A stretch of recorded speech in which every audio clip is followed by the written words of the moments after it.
What is going on, guys? My name is Trey. Welcome to the Tennessee Innkeeper YouTube channel.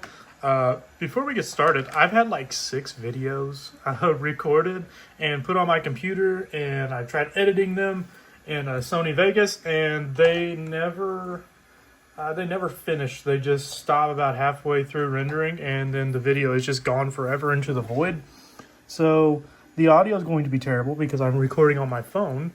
The audio and obviously the video, so here we are.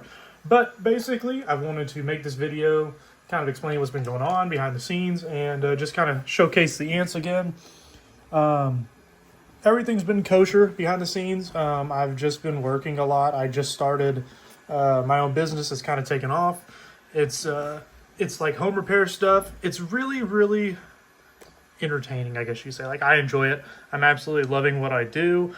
And unfortunately with that, I've had to put the ants kind of on the back burner. But that's part of it. Sorry, you're going to hear like the tripod because I'm kind of doing this raw here. So yes, I started a business and I've had to put the channel on the back burner. I've kind of honestly lost the motivation to make videos because of everything that's been going on. That's why the videos have been like so inconsistent. And that's why, I just haven't really been uploading. I just really haven't cared to. And so with that, I'm going to try to do better. I'm not going to upload, a lot. Like, it's just going to be whenever I have time to record feeding the ants, I will do it and you guys can see it. But for now, I think that I've just got a lot more around, IRL, I guess you could say, that I had to focus on, and I have to put YouTube kind of in the back of the to-do list, if that makes sense. But that being said, I've said it like 2 or 3 times now. Sorry. This is my Camponotus americanus colony, and I believe a few videos ago I attached them to the all-in-one ant shack ant box, ant cube. I forgot what it's called. I'll link it in the description, but it's from Ant Shack. It's basically a nest in an outworld. My Camponotus pennsylvanicus did super good in it, and I was like, hey, I'm going to try to move the americanus from in here. There's a queen, by the way. Look at her. Isn't she pretty?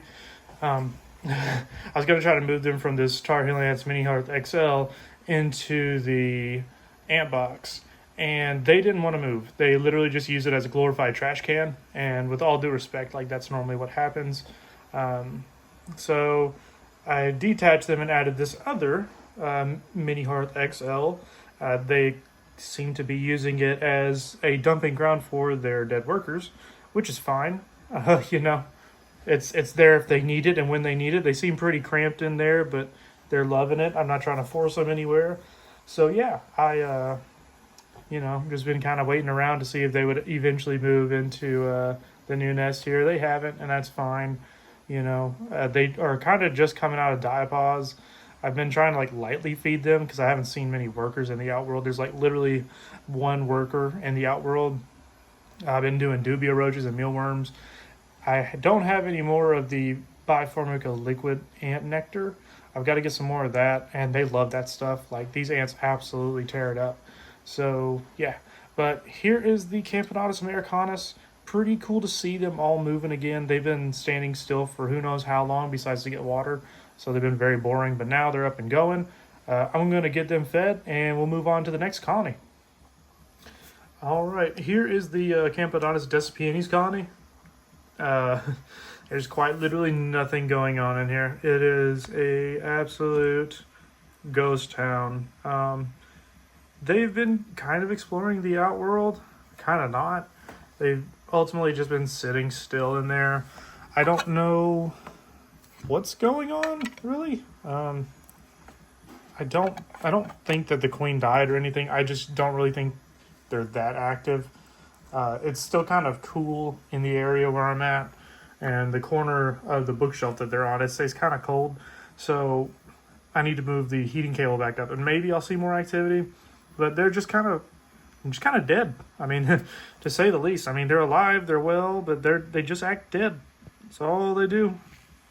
They just sit down in there and exist. So, yeah. I'm going to feed them. We'll move on to the next one because, like I said, this colony's not really there. So, yeah. On to the next. All right, here are the Lasius americanus. You know, at the time of moving them into this mini labyrinth, it seemed like the best move because they were just so out of touch with, not really out of touch. They were just all over the place, rather, inside of the extra large mini heart they were in. And I believe they're also connected to a normal mini heart. So I was like, you know what? It's time to go bigger. As you can see, this is almost too big. They either hang out in the far reaches over here or they're over here in this corner. And that's no big deal. It's just I should have waited and been more realistic with the size of the nest.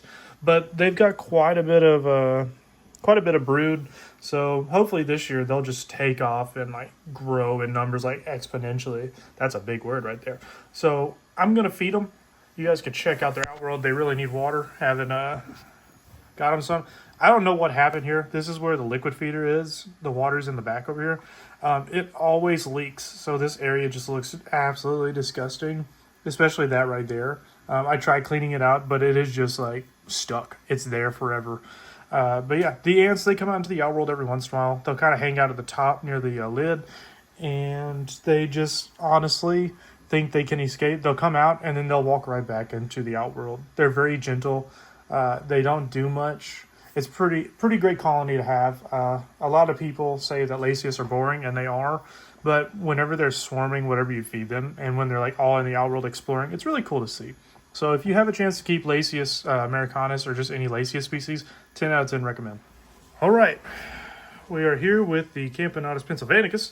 I just gave them a little half of a beetle. I'm kind of playing it safe here. They're exploring the outworld, but the last dubia and mealworm I left in there, they didn't eat. So I just gave them half of a dubia here. But here's the outworld that I made them myself. It turned out pretty good. If you haven't seen that video, go check it out. If you don't know where to find it, I'll link it in the description below. But this is the outworld. I also brought the nest over here. Now this is the Tar Heel Ant's casita. Really cool nest. I blocked off the outworld though. And I actually haven't checked on the ants in a while. There's the queen right there. I have not checked on this colony in a hot minute. I've just kind of left them alone. And yeah, they're doing pretty good. I didn't see any eggs or anything. But they are kind of just coming out of diapause, so that's probably why. This little sponge right here, or like stopper rather, a little rubber stopper, I used the wrong size and I accidentally pushed it all the way through. So little backstory about that. That's pretty funny, isn't it? But yeah, this colony, they're pretty cool. They honestly don't do too much. I've had people say that this is Camponotus chromatos because of the color of the queen's legs. I really don't know. I have a chromatos queen in a test tube, and her workers didn't look anything like this. But maybe. I was just saying pennsylvanicus. I've been saying it this whole time because they've kind of got little yellow fuzzy hairs on their gasters there. But if she's chromatos, then that's even cooler because chromatos are kind of hard to get started, I've heard. And that would be awesome. Oh, hey, there are eggs down there. I'm just stupid. I didn't see them. There's little larvae down there. Let's see if we can get a shot of them.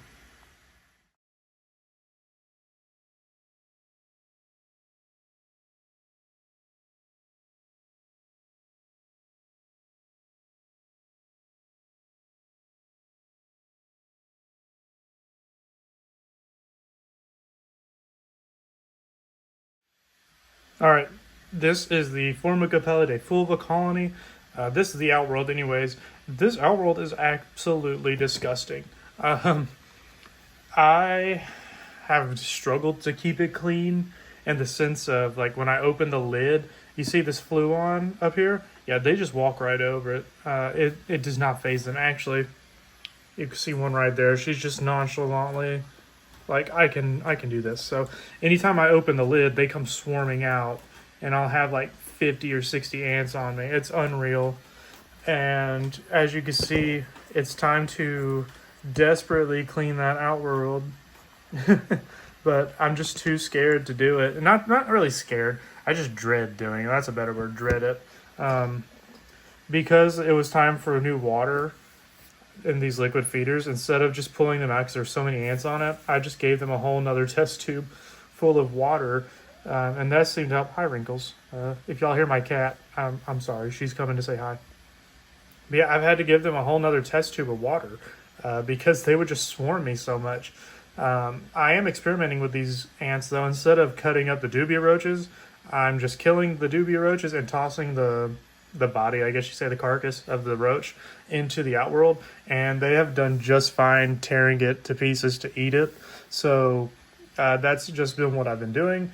It saves a lot of time when it comes to feeding, especially because I know I can just kind of go and kill the dubia and then just toss it in there and then not even think about it and then just clean it up later. So I'm going to show you guys the nest now, and that'll do it for this video.